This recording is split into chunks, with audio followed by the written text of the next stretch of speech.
Hello, Sunshine.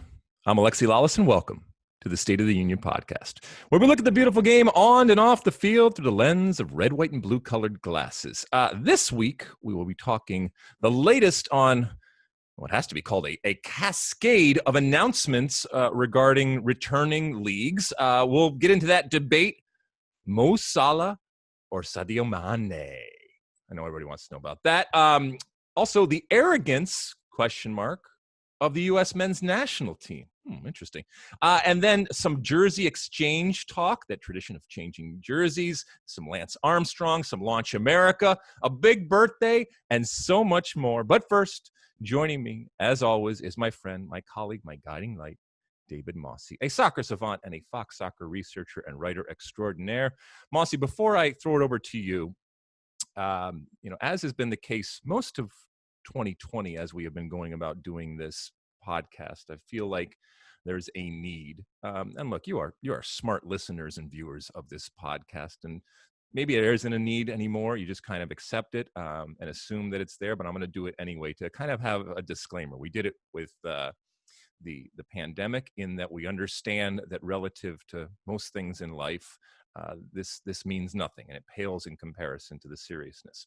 And we come out of this on Monday, June 1st, and we've gone through a hell of a weekend for the world, and more importantly, from our perspective, being here in the United States, what the United States has been through. And so this is, yet again, this disclaimer, if you need it, if you're new to the podcast, or even if you're not, it bears repeating. We understand that the seriousness and the pain and the sadness and the suffering and the challenge and the problems that we are going through as a nation right now, soccer means nothing relative to that. And it definitely pales in comparison to any of that other very, very important stuff. But we also recognize that sports, oftentimes, while it does mirror our society, it is an escape and it is an opportunity. And a lot of people view it as such. And this little podcast is just a brief respite. And we're going to talk about soccer. And yes, soccer is something of the world. And so the real world, if you will, is going to always inform what we're talking about. But the reality is that, for the next hour, we're going to talk about soccer. And it doesn't mean that we're not feeling a lot of the emotion and the pain. And we don't share that with what our country and what our world continues to go through. And so, I feel like I have to say that, but I also feel like I want to say that. And I think everybody that listens to this pod and has listened to this pod understands that. So with that said, I thought about not even doing this pod this week. And then, as I said before, this is also a wonderfully cathartic type of moment for me each and every week, Mosse. I don't want to speak for you, but I love doing it. I love getting together with you and talking about this game. It does take me out as a now 50-year-old, and we'll get to that in a little bit. It does take me out, and it enables me to have, if nothing else, just a nice hour of talking about the game that we love, albeit in a very different form right now in 2020. But I thank you for indulging us, if you will, the hour, and we thank you for joining us for this hour to kind of talk about these things. Mosse, how are you on this Monday morning? Doing well, all things considered. I echo all of your thoughts. It's been a surreal last few days, and it's reverberated around the world as we've seen the actions of Weston McKennie, Jadon Sancho, Marcus Thuram this weekend. So, I want to mention that here. So once we get to talking about the Bundesliga, we can focus on sort of the football part of it. But yeah, no, it's crazy times. Yeah, and I do find this podcast cathartic, absolutely. So I'm with you on that. All right. So speaking of watching things, because we're still watching things, and even you need a break from watching the news at times. And so we're recording this on the Sunday. So the part 2 of the Lance Armstrong documentary. I don't know if you're watching this, Mosse. I broke my cardinal rule because I wasn't aware that it was a 2-part documentary. And it's this, once again, ESPN does a great job. Our friends over there in their 30 for 30s and all that. And so they have gone into another deep dive into Lance Armstrong, the enigma that he is, the interesting person and athlete that he is and was. And so I've only watched one part. I will be watching the second part today. I will tell you already that it is not as good as so far as some of the other documentaries that I've watched. And there's a bunch of documentaries about Lance Armstrong because he's such a fascinating and polarizing type of figure when it comes to sports. So that's what what has resonated with me from a binge watching, although it wasn't quite bingeable because it's a two-parter. So I'll see that next part today, and we'll see if it's any better in my estimation. But it was interesting coming on the heels of the Michael Jordan, these mythic type of characters and the personality that everybody out there knows. This type of personality, we've dealt with them in life, we've dealt with them in sports. The ultra competitive bully gets thrown around a lot, and it was amazing to me to see some of the similarities between those two in the way that they talk about themselves, the way they talk about their sport, and the way they talk about how they approach life. But I did not learn a tremendous amount new from this documentary, and I don't think it was as interesting and as provocative and as dramatic as some of the other ones that have occurred in the past.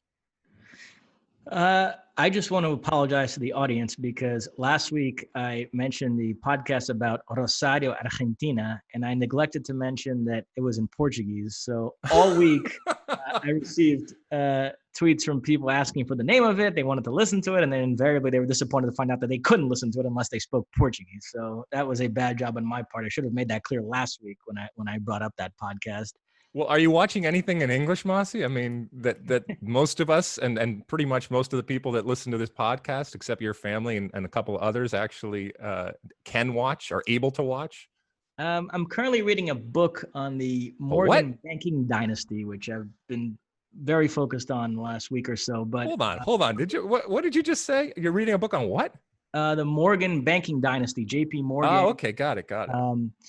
And I think in terms of podcast and television, my next show I'm going to binge is going to be a show called Fauda. My father has been highly recommending it. It's about like Israel, Palestine, spy stuff. It's great reviews. It has a 100% Rotten Tomatoes. So I think I'm going to start that next week. And in terms of a podcast, I am a JFK assassination buff. And so this really? Soledad O'Brien podcast, Murder on the Towpath, has me very intrigued. It's about the murder of this woman in 1964 who was supposedly having an affair with JFK. And so people have sort of connected her murder to perhaps the assassination. And so I'm excited for it. I'm sort of wrestling with, I think she's going to drop episodes week by week. Oh, really? And so do I start listening, or do I adopt the ALEXI LALAS approach? I haven't figured that out yet, but definitely at some point over the next few weeks, that's going to be a big focus for me. Well, see, that's much more.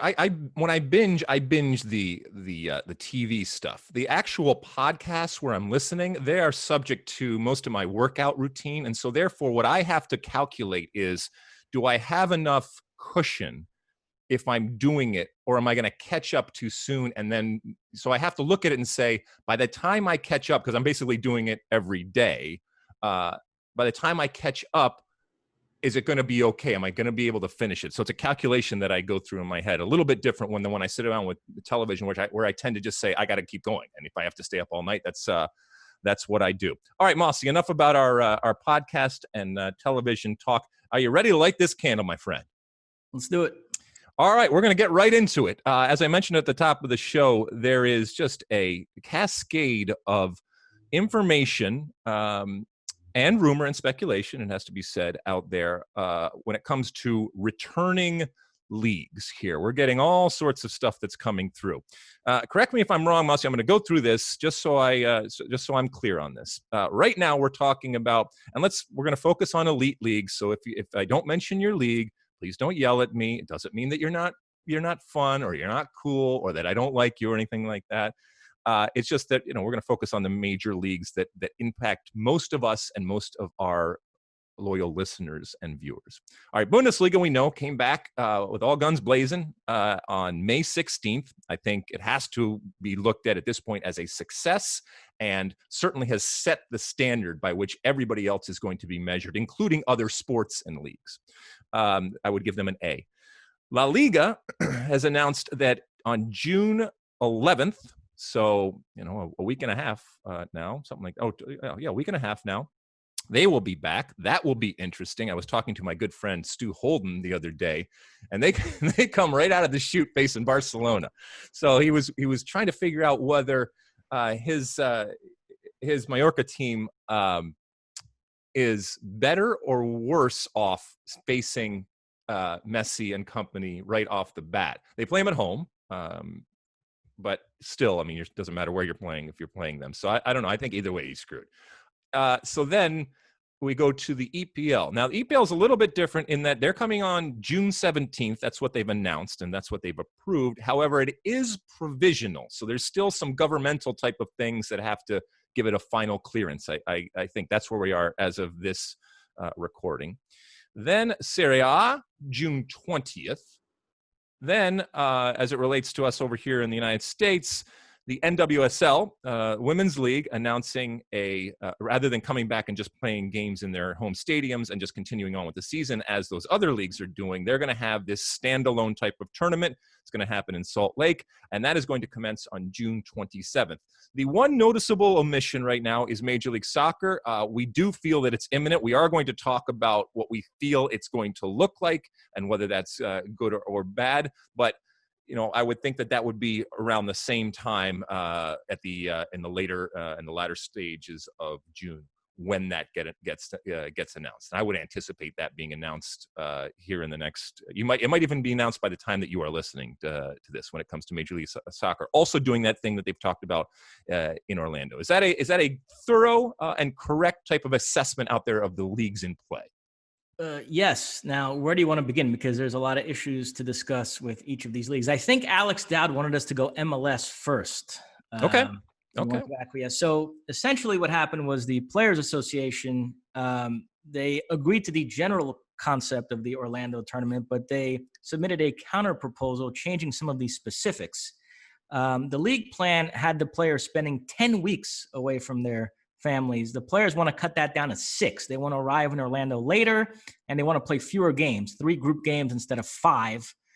They also want greater assurances in terms of the health and the food preparation down there and what kind of testing the hotel staff will be subjected to.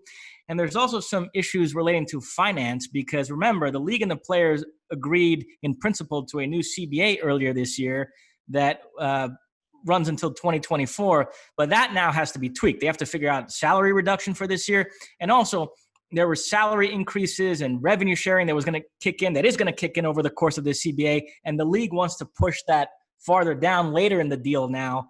And so they have to sort that out. That's a bit of a sticking point. So, but everybody seems to think a deal is going to be agreed upon this upcoming weekend. This Orlando tournament is going to happen. Is that your sense? Yeah, I think this is going to happen. Come hell or high water, this is going to happen. And it's not going to be without controversy. It's not going to be without criticism, both external and internal. I can tell you right now that while they will have a united front, both the league as a whole and the MLS players and the Players Association will have a united front. Within that, I can guarantee you that there are players, there are coaches, there are probably even people that work at Major League Soccer that are going to have to produce this and put this on that are not as excited and positive about this happening. Having said that, it is going to happen. And then we get into, okay, well, if it's going to happen, what is it going to look like? And when I say look like, I think we've laid out what the format is going to be, in that it's going to be this group staged World Cup type of esque tournament down in Orlando, games early morning and then games late at night. It is going to be a situation where the games will count to your regular season in terms of the group play. So there's something at stake from where you are positionally when it comes to when this is all done and you go back to your home market, that they're going to have to put some sort of carrot for the title winner. And the title will be something different. It won't be an MLS Cup because they'll continue on theoretically when this is done and go back to their home markets and continue on with the season. So they have to put some kind of carrot. The rumor right now is that it's going to be a CONCACAF Champions League space. So somebody is actually playing for something. They will come out of there that won't have anything necessarily to do with the normal season. But when I say how is it going to look, what interests me, to be quite honest with you, is this competition that has started, this competition both on the field And more importantly, to be quite honest, off the field, because this is about optics. Okay. This is about relevancy. When it comes to what Major League Soccer is doing, we are going to see them doing it in a very different type of environment than right now, as I said, the standard, which is the Bundesliga. Okay. They're doing it in empty stadiums. We have seen, even within week to week, how the production has improved when it comes to the enhanced audio, when it comes to the staging of the game, whether it's tarps, whether it's cutout figures, that type of tarping when it happens in the stadium. This is going to be done in a, for lack of a better word, a youth soccer complex down in Orlando. So how is it going to look when it shows up on television, which is the reason why they are doing this, so that we can have something to broadcast. And that's great. But as I've said time and time again, that compare and contrast is going to happen. And why is this a problem for MLS? Because MLS, more so than pretty much any other league that's going to come back online, competes with the world. NBA, they're not worried about what Barcelona's basketball team is doing. All right. But we've talked about the EPL coming back. We know that the audience that exists in the United States, they're competing for hearts and minds with soccer, and soccer that is played all around the world. And the last thing that Major League Soccer can afford to do in this moment, in that quest for relevancy, is to appear, let's be honest, minor league, to appear like it's a training exercise, to appear like it is a glorified high school type of environment. And so, as I said before, I guarantee that they are thinking long and hard about how the production is going to look. And I think that is as important as anything else. The competition, the carrot, the drama between the players, or anything like that. It's not as important as the safety. That has to be paramount, and that's the most important thing. But the way that this is produced, and the optics, and what that compare and contrast results in terms of the court of public opinion, I think that is going to be crucial. Because if you don't live up or surpass, you risk being looked at, as I said, minor league, and therefore irrelevant. And this is a quest for relevancy. This is a battle for hearts and minds, even in normal situations, and it will continue to be now. So that's what I'm really, really interested. And look, they're going to spend a boatload of money, and they're probably going to lose a boatload of money. But this is in a strange way, this is a marketing expense. I agree with all that. And I thought it was interesting too. The league wants to insert a clause in the CBA that stipulates that if attendance doesn't return to a normal level once people are allowed back in stadiums, that they can go back and tweak some of the finances of the deal. And the players are balking at that. But that showed me that there's a real concern that even when the rest of society is, quote unquote, back to normal, that the last thing that's going to really come back is going to be large gatherings, sporting events, concerts. People are still going to be nervous about cramming into stadiums with tens of thousands of other people, especially if there's still any restrictions. They have to wear masks and whatnot. So it's going to be perhaps a while until attendance numbers for sporting events are back to what they were before. So I thought that was interesting, that that's sort of a real concern that these leagues are grappling with. Well, notwithstanding the scenes that we have seen on the streets of the United States over the last 48 hours, you're absolutely right. I would say that nobody in their right mind wants to be in a type of communal. Well, they want to be there, but nobody is going to go there because of the risk in that crowd type of situation. Having said that, one thing that we know is that nobody knows anything. And this is a constantly changing and evolving type of situations. We're seeing already, some talk in different places about having 25% capacity. And, they're going to kick it up to 30%, and it's just going to keep going. So what it looks like when this tournament in Orlando is done and these teams go back to their individual markets might be very, very different a month and a half from now. And we know that not all markets are the same. And so teams might be returning to markets that are very different, some that are much more lenient, shall we say, when it comes to crowds. But then there's the whole psychology of actually going to the stadium, sitting there in whatever protocol that is approved and implemented there, and how many people are going to want to do that. It's the same thing that the concert industry is facing right now. Just because you can do it are people going to come back? And I think that's what they're guarding against. And this is a give and take. This is a back and forth. There is leverage that's being used on both sides. Obviously the league needs the players, but the players also need the league. And then it gets into the question of, because we've heard, and I said, not all players are up on this. Some of them have, it's not legitimate, it's just reasons when it comes to safety or concerns that they have when it comes to either their own safety or other safety. But also some of them just may say, this is not what I signed up for. And I'll be interested in the public reaction, how that is, first off, how that is couched in a public way from the players and or the league and team, and then the reaction by people who like the sport, who are even curious about what athletes are going to do, if they look at that person as that is legitimate, and I completely understand that, or if they say, you know what, we got a bunch of people out here that aren't even going to come close to having the protocols and the safety and the resources, medical resources that you are going to have in this environment down in Orlando, and you can't even be bothered to go do it because, you're going to miss your home or you're going to miss your family. And, that will be one take. And there will be others to say, you know what, you do what you want. And there will be some players that literally can't afford not to play. And there'll be some players that say, you know what are they going to do? Dock me for four weeks? Fine. That's not a problem. And so there's still a lot of interesting things that could come out of this. Well, that's a perfect segue to the NWSL, because that's been the big talking point there. So their plan is to bring all 9 teams to Utah.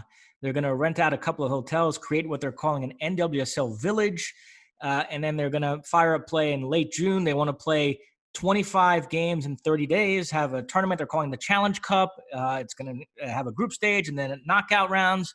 And they've given players an option. You can either play or you don't have to. And even if you don't play, you still get your 2020 salary along with all the medical benefits. But some people are concerned that if some of the big U.S. national team stars, let's say, don't choose not to play in this, that's going to be bad optics. I mean, you don't think it needs to be a unified front? You'd be okay if some stars play in it, some don't, and if it went that way? I would be okay in that from a human perspective. Yeah, you can do whatever you want. But if I'm looking at it as a business, if I'm looking at it as a product, I'm missing part of the product. The product, the part of the product that entices me. The stars in any sport are important. If they're not there, yeah, your product is going to suffer. Now, it should be said that I thought that they were very smart and they were very strategic, the NWSL, in the way that they announced this, because they did a couple of things.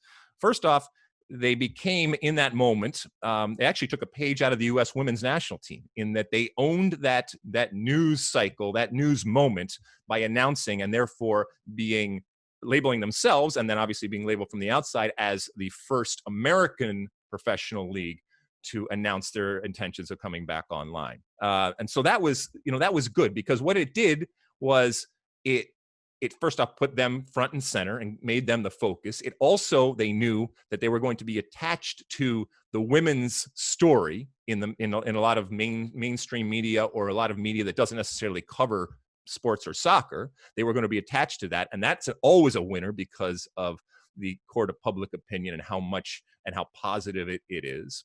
And then they also were able to announce their new affiliations when it comes to sponsorship. So I think that was really, really smart in the way that they did it. But it has to be said that they are also a much smaller type of situation, and therefore they're a whole lot more flexible. So comparing and contrasting with even Major League Soccer, it's a little apples and oranges to what's going on.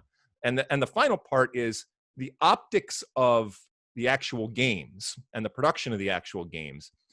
That doesn't matter as much to the NWSL, because even in normal times when we see the games, they're a much smaller type of environment. There's a much more stark type of production that we associate that with. And so that jarring effect that we saw when Bundesliga came back, for example, without any of the enhancements and stuff like that, that's less so when they do start to kick a ball. But you're right. If there are national team players who aren't part of it, it's going to hurt. And you mentioned that from a pay perspective, somebody had asked me earlier about the men's national team and the women's national team. And it's part of this whole conversation. And it should be noted that the U.S. women's national team right now is still getting paid both their national team salary and their NWSL salary from the United States Soccer Federation. And they will continue to be paid even if they don't play another game in 2020. And as you mentioned, even if they don't decide to be part of this tournament in Salt Lake for NWSL. The U.S. men's national team, just to be clear, because somebody had asked me this question, is not getting paid, and they will not be paid unless they play games in 2020 because they both signed and agreed to two different types of contract. And this gets back to that bigger question, because I know sometimes people are a little confused as to that. But right now, when it comes to national team players, there's only one national team group of players that's getting paid from the United States Soccer Federation. So the pay part of it is going to be interesting, but that's also going to be part of the conversation of if and when some of these players say, no, I'm not going to Salt Lake, I'm not doing it, and how we then view that player. These players are very concerned about their image, and do their images take a hit, or is it even maybe in a strange way improved by these decisions and these strategic decisions that they are making? Mosse, anything else about NWSL before we go on? No, I'm ready to go to Europe. Okay, let's do it. Well, you mentioned La Liga. We'll take it in chronological order. La Liga will be the next league back in a week and a half. Thursday, June 11th, the Seville derby, Sevilla Betis, will kick things off. Interesting thing here.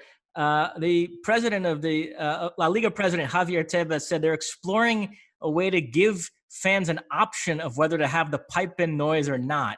Now, you've more or less won this debate, but surely you have no issue with the few holdouts who still don't like the pipe-in noise, at least having the option to watch the game without it, right? Yeah, I mean, I haven't won anything, Mosse. I just want to be very, very clear. But what I would say is that there are those that don't necessarily object to the enhanced audio, but they object to not being able to turn it on and off.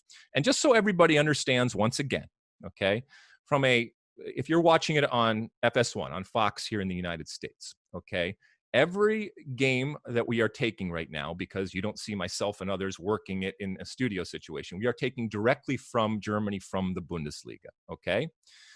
There are certain games that, as an added channel that you are taking, have the enhanced audio. Okay, so you can decide whether to have it or not. Some games don't have that option. They don't have it at all. And then everybody has to take that raw feed, raw Stark type of feed. Some games, and most of the games now, have that enhanced audio option. And then so the broadcaster, in this case it would be Fox, decides either to take it or not. We have decided at Fox to take it. But it also means that when you tune in to FS1, because we have made that decision for you, you cannot opt out of it. If there is a way for people to opt out of it that don't want to hear that, I understand that. We don't have that capability yet to be able to do that. I think that's what you're talking about over there. If and when that happens, I have no problem with that. I prefer to have it in, and I think it makes it a better experience. And I would say, I'm going to submit this to you, that if you choose not to have it, you're choosing it just to spite me, okay? Because you don't want to give me the satisfaction. And so you are doing it even though you know in your heart of hearts that it is good, that it does make it better. But you are so adamant that you want to die on this hill that you will do it out of spite and you will click on it. But I'm okay giving you the option to be able to do that. And maybe in the future, you will be able to have that. And Barcelona, by the way, have a 2-point lead over Real Madrid at the top of the table. There's a tasty top 4 race with the likes of Sevilla, Sociedad, Atletico Madrid. And then, as you mentioned, Stu Holden's Mallorca are right in the thick of the relegation battle down there. So, but at least they're going to get the opportunity to fight it out. And there was the question on just stopping it. And do you from Stu's perspective, I'd be interesting, and I haven't talked to him, but if they had just stopped and they were not in the relegation zone and so therefore got another year, I mean, I would think, given who they are and more importantly, who they aren't, they would have taken that and put that in their pocket and said, thank you very much, given the money involved, even without the opportunity to play those games. But that is their lot right now because of the reality of the situation that they have. But now they're going to have to do it. but they're also not going to have any excuses when it's when all is said and done. And so that's going to be fun. Once again, that compare and contrast is going to be there with how those broadcasts come online. And then the actual, has this hurt any players or has this helped any players? Does Messi come out and has been refreshed or rejuvenated in a certain way by having this time, not time off, but this time to kind of just decompress that in normal situation he wasn't? Or does he miss a beat? Does Barcelona miss a beat? Does anybody miss a beat? We've already seen in some weird type of unique trends that are happening in Bundesliga. Do those play out the same way? We'll talk about the loss of home field advantage. Does that type of data coincide and continue in La Liga, or is it a different type of data that comes out that skews us off in a different direction? All those things will be on the table to compare and contrast. Then the Premier League comes back Wednesday, June 17. They're going to do the makeup games first. That day it'll be Manchester City against Arsenal, and then Aston Villa, Sheffield United. All these leagues want to get to the point where everybody's played the same amount of games. So if they have to pull the plug later on, it's more justifiable to recognize the table as it is. They're talking about scheduling the games in such a way where no two games are at the same time. So somebody could theoretically watch all 92 remaining Premier League games live. I don't know who would be that crazy to do that, but I'm thinking my father is going to at least crack 80 out of that 92 because he is an absolute diehard. One sticking point still is they do want to have some of the more high-profile games at neutral venues. They're worried about fans congregating outside the stadium. They're particularly concerned about how Liverpool fans are going to react once they clinch the title. Jurgen Klopp kind of bristled at that, and he had a classic Klopp line. He said, "We have the best home fans in the world, and we're going to have the best stay-at-home fans in the world." So he doesn't think it's an issue. He thinks Liverpool fans will behave. So that's one sticking point still in England. I mean, for those that do think it's an issue, because if it was an issue, it was put to rest very, very quickly, as far as I remember, when it came to Bundesliga. There was a concern, and they nipped that right in the bud. They said, this is not happening. We will make sure we have whatever in place. I'm not sure the English trust themselves to behave in the same way as Germany. And to be fair, they're coming back in at a very different time, and the world has changed, a little bit when it comes to that. But they'll be under scrutiny, and both on and off the field. All right, so you were saying that. Okay, so they're coming back with the rearranged games. They also, from a medical standpoint, they're getting some really good positive types of tests. Not positives, but not positive tests, but the testing has been positive in terms of, 0 new positive tests when in terms of the latest testing. So all of that is good, because you want the players feeling safe and secure when they come back. And so that, that'll be interesting. And then, as I said before, and I'll say for every single one, what does the product look like? And does it matter? The English, do they, now having seen and had an idea of what's going on around the world, do they demand that type of level? Do they not care at all as long as somebody's running around with an Arsenal shirt on or a Manchester United shirt? Or do they care? Or do they start saying, hey, listen, we better step it up, EPL. You can't cry poor, okay? Because nobody has more money. I do think there is going to be a curiosity that's going to spike the numbers when it comes to the amount of viewership in particular. And when the EPL comes rolling back, I think they're going to see some significant type of numbers. And I'm just interested, once again, to see what type of production they give us. And Liverpool are going to win the league. Chelsea right now have a 3-point lead over Manchester United for 4th, although we're also waiting on this Manchester City financial fair play appeal to find out if 5th place could turn into a Champions League spot. And then down at the bottom, you have the likes of Villa, Bournemouth, Watford, West Ham, all involved in the relegation scrum there. In Italy, they are coming back June 20th with Serie A, but they're doing something a little bit different. Most of these other countries, they want to get the league out of the way first, and then they'll worry about the cup stuff, FA Cup, Copa del Rey, etc., in August. They want to get the league out of the way in June and July and then do the cup stuff afterwards. In Italy, they're doing it the other way around. There are 3 Coppa Italia games still to be played the two semifinal second legs, and then the final. The semifinals are AC Milan against Juventus, Napoli against Inter, and they want to get those out of the way first. So the semifinal second legs would presumably be that weekend of June 13th and 14th, and then they would hold the final Wednesday, June 17th, and then start up with the league that weekend, June 20th. And that's causing some consternation because Really? the clubs involved don't want to jump right back in and be playing for a trophy. They want to be able to ease their way back in. They're saying, why not do it the way everybody else is doing it and just kick the Coppa Italia down the road until August? But how do you feel about that? I disagree. I disagree. I like this because what it does is it almost gives you this soft launch with the Coppa Italia. And look, the league title is and should be a priority. I remember years ago, even in Major League Soccer, they don't do it anymore. Now they play the Cup final before MLS Cup. But when I was playing, we actually played MLS Cup, and then we had to play the next week our US Open Cup final. And it's such a letdown from when you've been to this this moment. And so I would much rather do it like this, where you get it out of the way. You can use it as a soft launch, to see what it looks like coming back.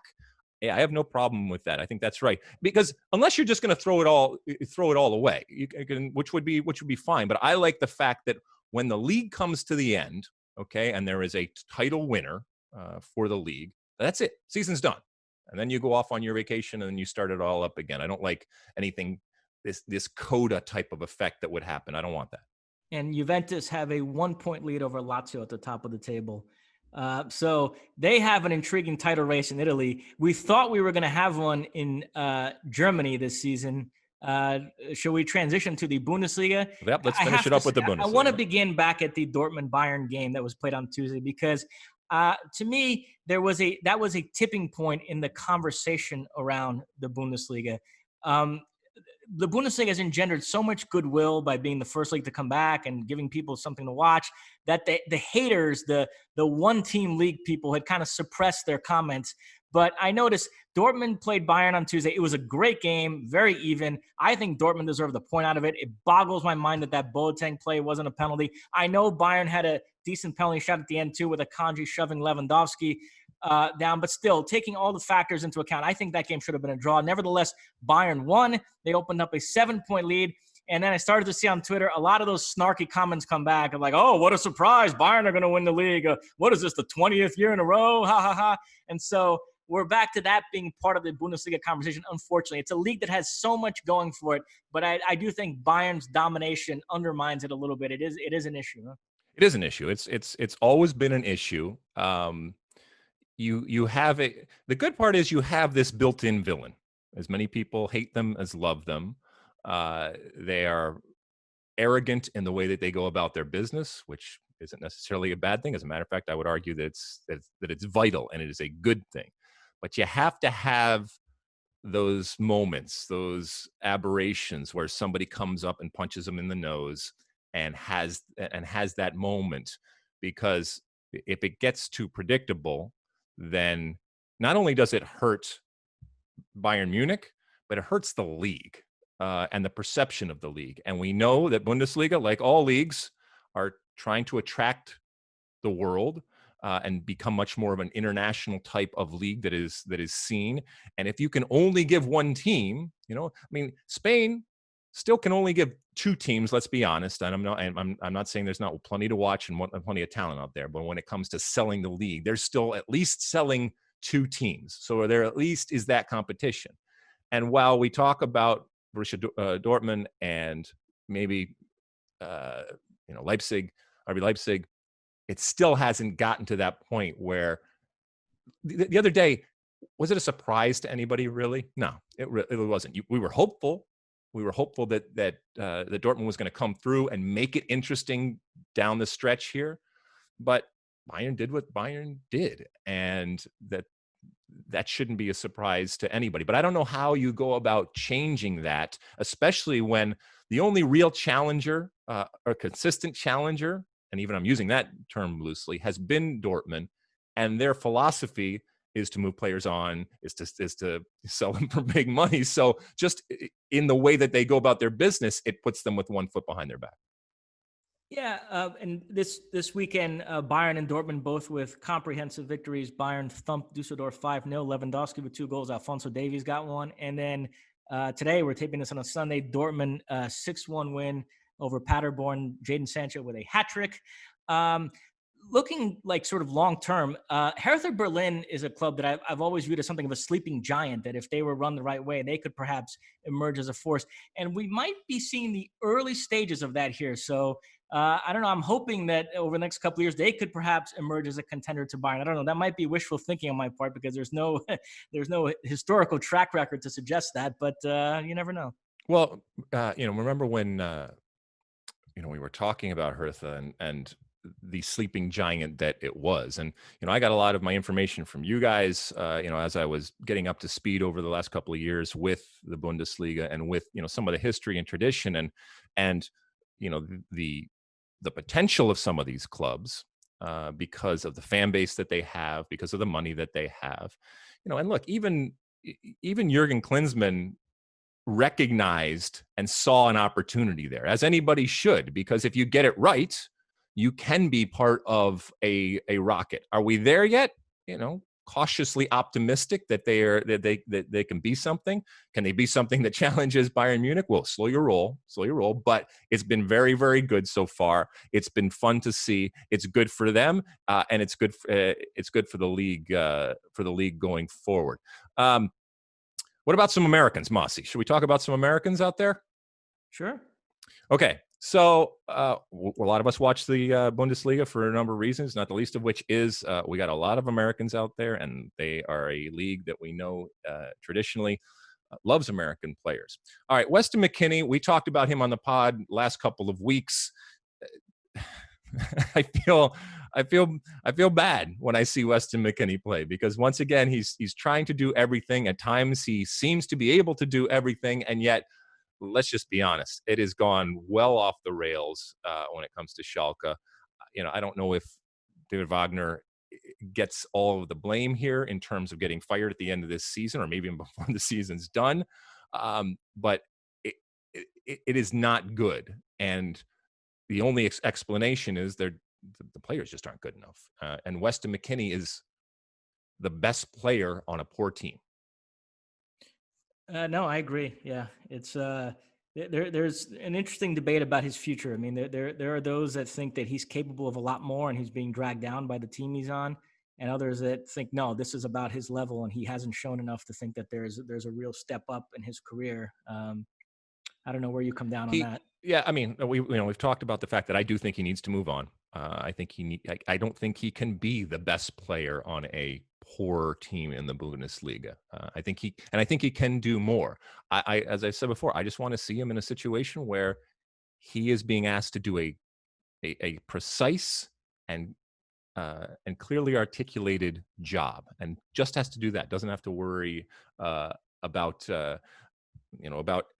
anything else going on. It also should be said, that from we talked about the fact that there are things going on in our world, and Alphonso Davies with what he's done, and even Weston McKennie this weekend, he made a point of recognizing the problems that are going on in this world, in the on the field, and kind of put himself out there as a player, as an American, and credit to him for having the ability, using that platform. I think he talked about his responsibility he feels to use that platform to send a message, to highlight things in the world that he believes in. So credit to him for doing something like that, because he's still a young guy. He's still a guest in Germany and in the Bundesliga going forward.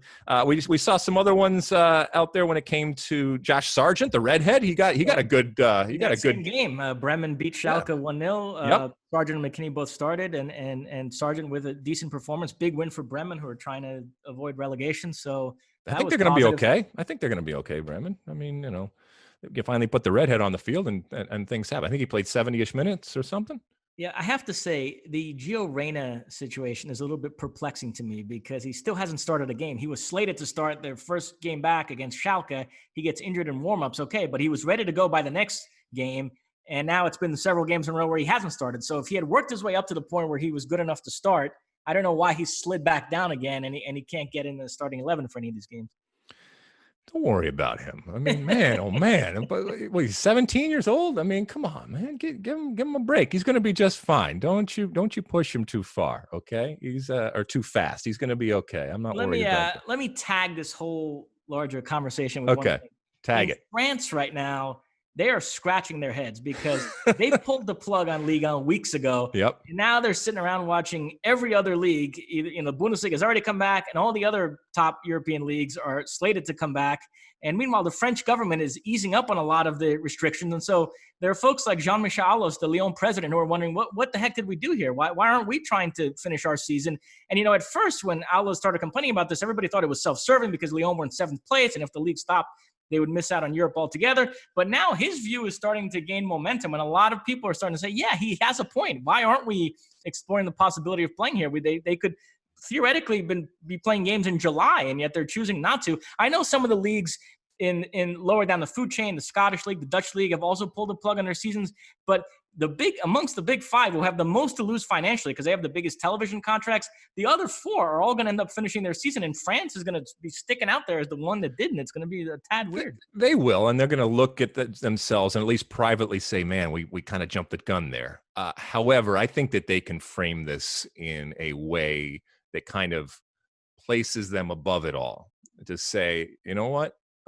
We stand by this decision. It was the right thing to do from a human perspective, and we did not let business dictate. I'm just saying how they would say it that would make them look the best. And I think that's a legitimate type of stance to take right now. But don't think for a second, as all these leagues start to come back on, that ownership and leadership there isn't saying, man, if we just maybe held off and a wait and see type of mentality, we might have been able to finish out the season. But I think they're going to be okay, and I think that's the way that they are going to frame it. And I do think that taking that step and making that decision does deserve a share of credit and applause for at a time when nobody knew what was going to happen, and it could have gone a bunch of different ways. And there is something honorable about acting purely from a human and therefore compassionate type of place, as opposed to the business that I know we talk about so much, and I certainly harp on and focus on at different times. And I think that if that's the way that they emerge from this, having canceled their season, I think it can be looked at as a feather in their cap, and they'll be fine. And look, the fall season, as we all know, is going to be right around the corner when this is all done. So Liga will be back playing. So don't you worry, mon ami. Everything's going to be fine. All right. Anything else, Mosse? I think we've gone through all the leagues down there. Are we good? That is it. All right. Well, we'll go through them again next week, and certainly as these things start coming on one by one, we'll see how they are performing on the field, the look that they are giving us, and how it measures up to everybody else. And I will just once again say that the other leagues and in terms of the other sports are also looking at this, and we know that that NFL is looking at this. And it would not surprise me in the least if NFL has not looked at what the Bundesliga is doing, and will be taking things not just from them, but everybody else that's coming online, because that they're going to have to do things bigger and better than anybody else out there, and they're going to be expected to do that. All right, we'll talk again next week as we go through all of this, as everything comes online. But we got a whole lot more here. Right around the corner here, we're going to do some Ask Alexi. You send in those questions to the Ask Alexi, and we answer them. So that is coming up in a second. All right, moving on. Yes, it's time for Ask Alexi, that moment in the pod when you have sent us all those questions, comments, and concerns with that hashtag Ask Alexi or Ask Mosse, and we pick them out of there from the social media platforms, whether it's Twitter or Instagram or Facebook or anything else out there. And we pick a few of them and we answer them as we are about to do right now. Mosse, what do the people want to know this week? First up, at Rob LFC91, more important player for Liverpool, Salah or Mane? Ooh, geez. Okay. This is a question for the ages. More important player. I think, God, they're both. What's the word that you and your ilk always use when you're writing about these? Mercurial? Is that it? Is that it? Maybe I'm not using that word right, but they both look undeniable skill in very, very different ways. They have this undeniable skill. I think that while Mane is more explosive, I think that Salah is more creative, but they both have harnessed their attributes and are right in that sweet spot right now where every time they get on the ball, everybody stands up because there's a potential for something magical to happen. Okay, but if I have to pick one, I am going to say that Mane. I think that Mo Salah, for as good as he is, people start to figure him out quicker and more efficiently than Mane. I mean, initially years ago, that was said about Messi, that people are going to figure it out, and they didn't. Okay, and look, this is a wonderful. These are two incredibly talented players, great players in the world, world-class players. So I'd be fine on either side, but I'm going to say Mane. What about you, Mosse? I would say Mane as well. And I want to use this question as a jumping off point to make a point about Liverpool's transfer activity in the next couple of years. They've had so much success and the pieces fit so well together that I think it's human nature to think if it ain't broke, don't fix it. And so even if a player became available in a vacuum, you could argue is better than whoever Liverpool have at a certain position, you'd still look at it and say, well, do we want to risk it? Is the new guy going to fit in as well as the guy? And I particularly think that about the front three. And I've asked Keith Costigan, how many players out there in the world are so good that Klopp would break up this front three of Mane, Salah, and Firmino if he had the chance to sign that player? And Keith immediately said Mbappe would, that Sure. Klopp loves Mbappe, and if he could get Mbappe, he would sign him tomorrow and he would start and he would bump one of these three out of the starting lineup. But he said there's not too many beyond that. And it's interesting. Liverpool have been heavily linked with Timo Werner, who's a player we know well from covering the Bundesliga. And Werner is not Mbappe good, but he's also much better than like a Shaqiri or Origi. Like, he's too good to just be a backup. So I am curious if they do sign Werner to know what the plan is there, because they'd be deviating a little bit from their mentality towards squad building. At most positions, it's pretty delineated who the starter and who the backup is. And now you'd have 4 world-class players fighting for 3 spots. Would the plan be to sign Werner and get rid of one of the 3? Or does Klopp think he can rotate and keep everybody happy? It'd be interesting to see how they would work if they do sign Timo Werner and keep Salah, Mane, and Firmino, how that all works. So, yeah, that is something that I'm sort of intrigued by with Liverpool in the next year or two. So what would you do? Because this brings up a point. One of the things in watching that Jordan documentary that amazed me was this feeling that both players and fans, to a certain extent, wanted them to just ride this as far as it could possibly go. And while that sounds like it can work, what it ends up doing is putting you in a position that you don't want to be in. And so the front office, which in that Jordan documentary individually and collectively was so much maligned, it's a tried and true business practice to do that and to not wait until after the sell by date. And so when I look at this, and I don't want to put words in your mouth, but what I hear you saying is maybe the smart thing for something like Liverpool to do is to look at selling Mo Salah and getting something at this point in return, as opposed to riding it. And you're going to have, like you said, Timo Werner, who certainly can slot in there.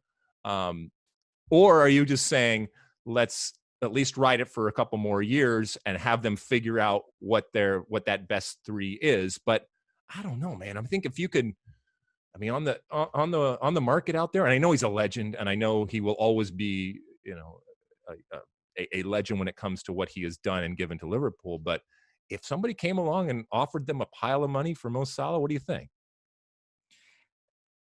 Yeah, well, certainly if you had somebody like Mbappe in the wings to step in. I guess my point is, I'm not sure if Timo Werner, who I love, I think is very good. I'm not sure if he's quite that good to be the guy to break up that front three and for you to say, well, let's mix it up. And the move here is to sell one of those three and then bring in Timo Werner in. So that's what I mean. He's sort of in that in between. Too good to be a backup, but not so good that he's a slam dunk upgrade over, good enough to break up that front three, I guess is what I'm saying. So it's a tricky one. Yeah. And this question also shines a light on why it's going to be difficult for a Liverpool player to win the Ballon d'Or, because although we all recognize they're the best team and they have all these terrific players who form this incredible collective, there's no one player that stands out to the degree that like Messi does with Barcelona. And so, if you ask 5 different Liverpool players, who do you think the most important player on Liverpool is? You could get 5 different answers. There are people that think it's Van Dijk. There are even some people that think it's Alisson. Many a Liverpool fan have told me they think Roberto Firmino is the most important player on that team. And obviously you have Mane and Salah. And so that's also interesting too, that when it comes to individual awards, you kind of have these guys splitting the vote. And so, that's also something to think about too, because I know some people were upset that a Liverpool player didn't win the Ballon d'Or last year, but it almost doesn't help that you have so many terrific players that are of comparable importance. Wait, do you think that Van Dijk didn't win because of the team that he played on, or because he's a defender? I think it did. If you look at the like 4 of the top 7 were Liverpool players. Van Dijk, Alisson, Mane, and Salah were all in the top 7 voting. So I think there was a kind of splitting the Liverpool vote element to it, that there are some voters that probably went into it and said, okay, we should give it to a Liverpool player. They were by far the best team this year. But amongst that group, there was a split in who they voted for. It wasn't like all those people then all congregated around one player. So Got it. Interesting. All right. Well, let us know who you think in the now becoming age-old question between these players, between Mo Salah and Sadio Mane. All right, moving on, Mosse. What's the next question? Next up, at A. Robinson, 1987, do you agree with Shaka Hislop that the 2017 U.S. men's national team was the most arrogant U.S. men's national team ever? He's referring to a rant that Shaka had regarding the U.S.'s whole approach to that fateful qualifier. That the fact they were chirping so much about the field conditions and the water, and Shaka thought that reflected a certain arrogance, and we know what ended up happening. So what did you make of that? Right. Well, first off, for anybody that's listened to me over the years, you know that I don't look at the word arrogance as the pejorative that others do. I actually look at it as something that you need and that all the best players have, and more importantly, they harness it. None of us ever accomplished anything without a healthy ego and an arrogance in our ability. And I don't look at that necessarily as a bad thing. I understand what Shaka is saying in this moment. And, we've talked so much about optics and the importance of them already on this show. And this was one of those moments that picture that came out on social media of the United States men's national team players being carried across the waterlogged portion of the field down there prior to the game against Trinidad and Tobago, in which obviously the U.S. not only lost, but in doing so didn't qualify, and therefore committed the biggest and most epic failure in U.S. soccer history by not qualifying for the 2018 World Cup. That was a bad look. It was a bad look.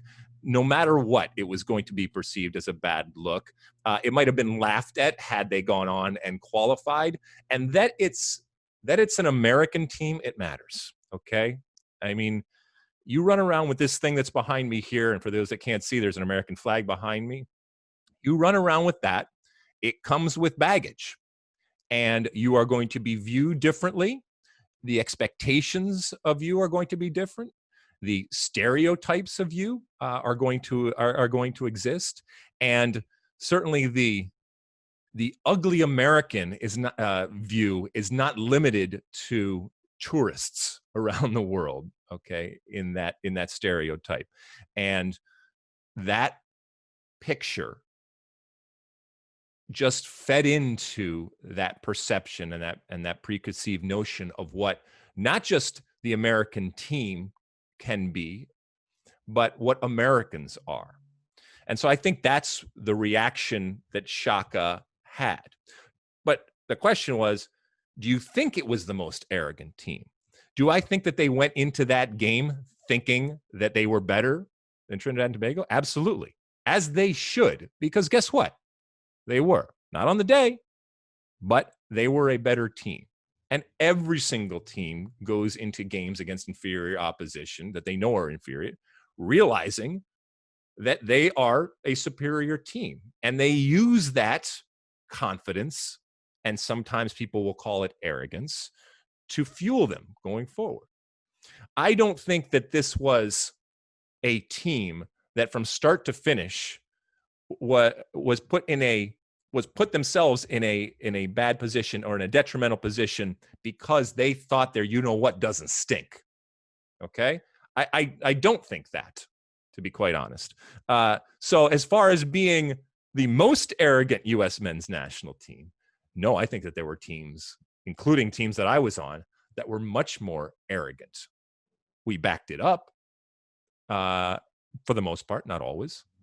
But I don't think that this was the most arrogant team. I'm trying not to be grumpy old guy, get off my lawn. Back in the day, we used to do this and that, and the new generation doesn't understand and didn't have it hard or anything like that.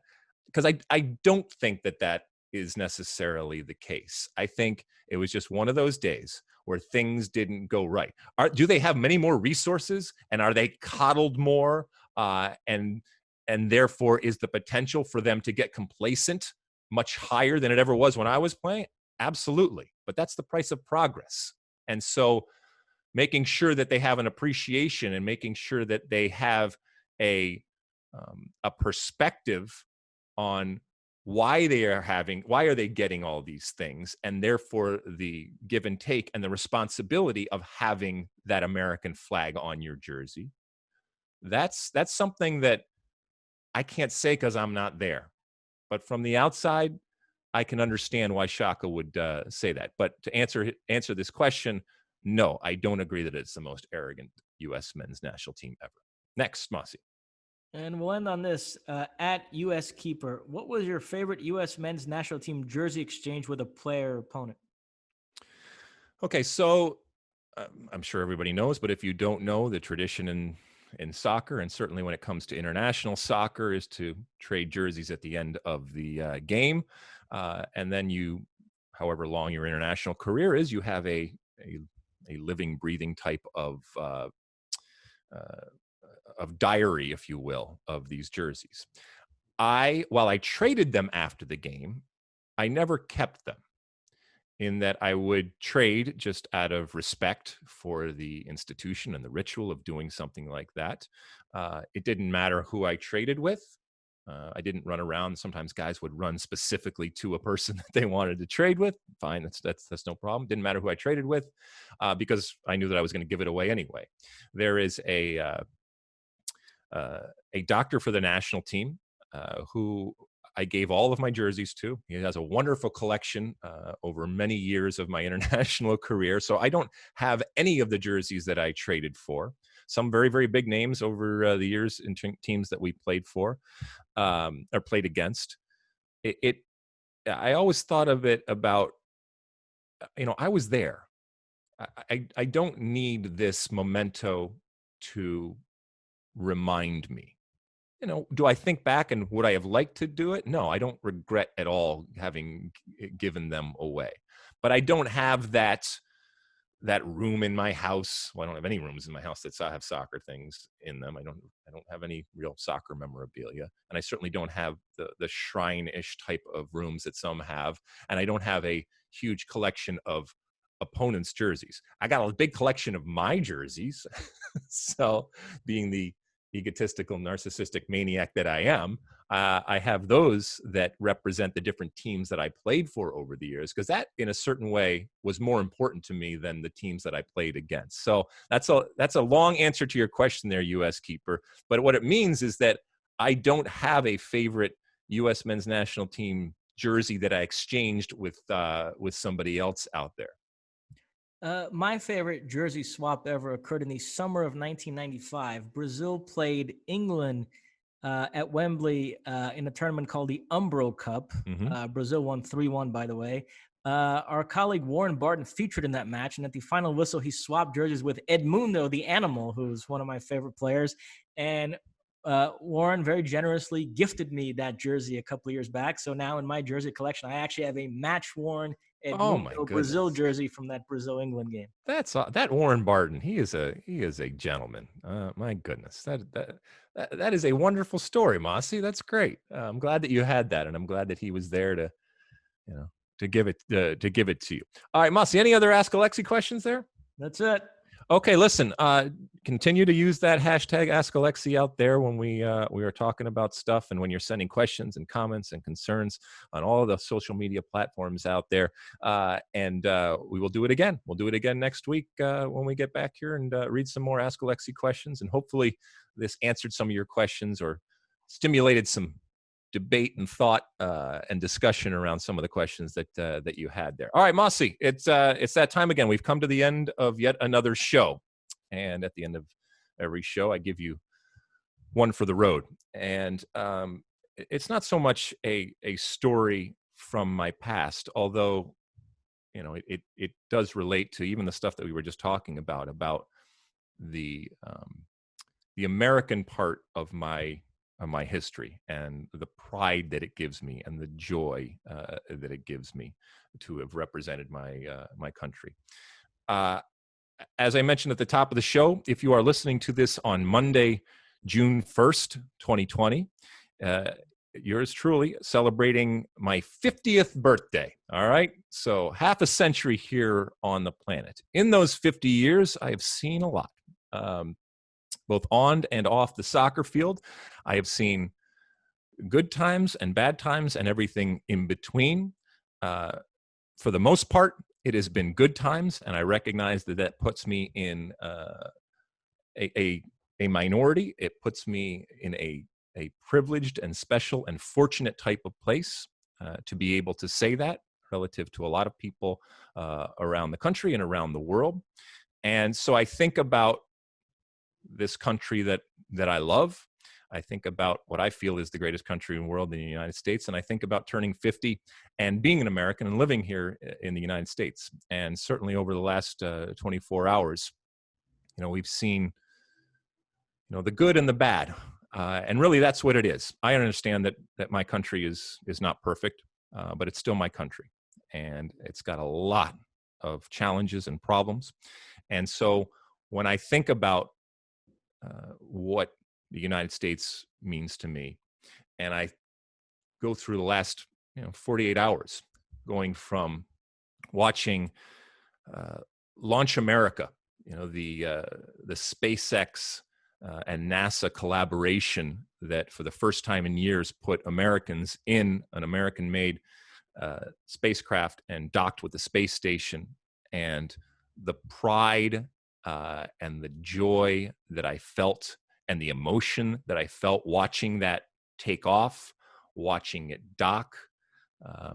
And then I juxtapose that with the horrendous scenes of what started out as protests, but unfortunately quickly escalated into the riots and the violence. And I see what happened in the stars relative to what happened on the streets. And all of this is my country. And the the pride I feel for what happened in the Stars and the shame that I feel for what happened in the streets. And I hope that it gets better. I'm not here to preach or to tell you what to do. That's not my job, and I would never presume to do so. I think you would agree with me and join me in a desire and a belief and a hope that it does get better. Does it get better? I don't know. I don't know where we go from here. And I find myself in 2020, which it has to be said has been a real sandwich of a year. But I find myself hoping and believing that as a country, we can get better and we can live up to,